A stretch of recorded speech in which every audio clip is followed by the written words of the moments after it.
নমস্কার, দেখছেন রিপাবলিক বাংলা। জেলার আনাচে কানাচের সমস্ত গুরুত্বপূর্ণ খবর নিয়ে শুরু করছি জেলা সদর। আমি সৃজিতা রয়েছি আপনাদের সঙ্গে। রাজ্জাক খাঁ খুন হয়েছেন, আপনারা ইতিমধ্যেই জানেন, ভাঙড়ের তৃণমূল নেতা। অভিযোগ উঠে আসছে তারই ঘনিষ্ঠের বিরুদ্ধে, মোফাজ্জলের বিরুদ্ধে। কিন্তু এবার আরও একটা বিষয় রয়েছে। এই রাজ্জাক খাঁ খুনে স্মরণ সভা করা হবে, মিছিল করা হবে, আর সেই জন্যই মিছিলে লোক ভরানোর জন্য টোপ দিচ্ছেন তৃণমূলের বাহারুল ইসলাম।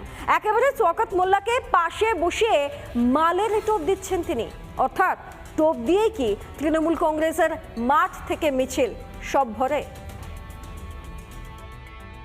যে বুথ ছবি দেবে না সেই বুথ কিন্তু আগামী যে মাল আসবে সেই মাল থেকে তারা বঞ্চিত হবে।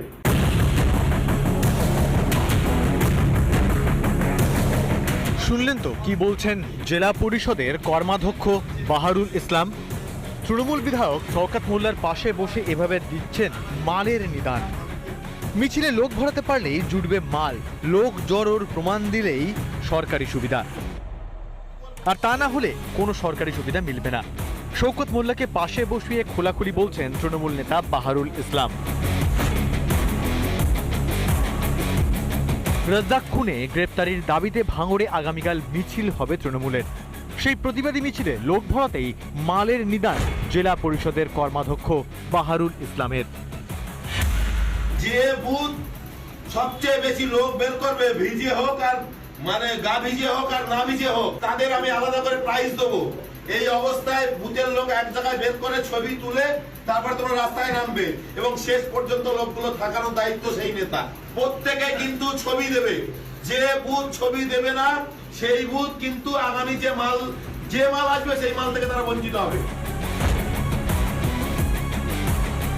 এটা কিন্তু এই পুরস্কার এইসব ব্যাপার নয়।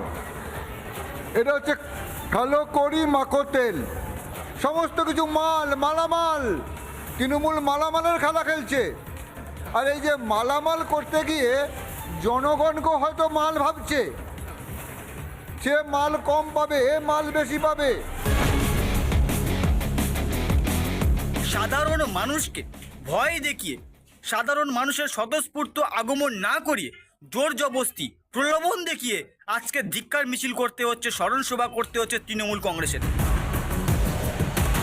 কর্মীদের হাতেই এবার কি মমতা সরকারের প্রকল্পের রাশ? তৃণমূল না করলে মিলবে না সুবিধা, মানুষকে ভয় দেখিয়ে চলছে তৃণমূল।